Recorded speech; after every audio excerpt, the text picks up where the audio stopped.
Hey guys, I'm so glad that I get to be a part of Month of Worship. A couple months ago, I was going through something in my life that I couldn't really understand why I was going through. I didn't really understand why God was making me go through this. And the Lord led me to a portion of scripture that really blessed my life. In the book of John, chapter 11, I read of Lazarus. Lazarus, here he is on his deathbed. He's sick, he's dying. And they run to tell Jesus. And Jesus decides to wait to go and heal him.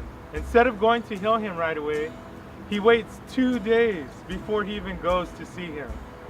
And this made me really question, why would Jesus do this? Why wouldn't he just drop everything he was doing to go to his best friend's aid?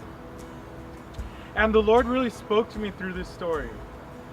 And God told me, look, you don't have to understand everything you're going through.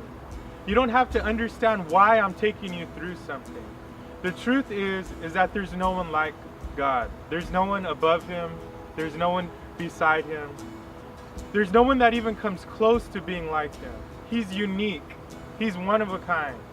And he does things his own way, his unique way, his one of a kind way. And when God decides to do stuff in our life that we can't understand, when he decides to do stuff his unique way, we shouldn't be discouraged. We shouldn't let that hinder our worship.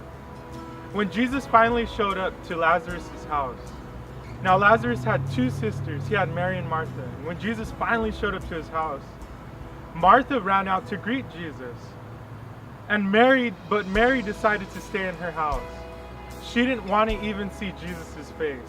And I pray that when we're going through difficult times, stuff that we can't understand why we're going through, I pray that we don't become silent with God.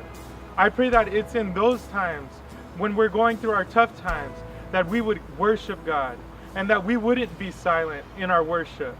I just want to encourage you. I don't know what you're going through, but I just want to encourage you to allow God to do things his unique way. And that when we can't understand stuff, don't let that hinder our worship. I pray that your worship isn't hindered just because you can't understand what you're going through. Remember, we worship God for who he is, not for what he does. God bless you.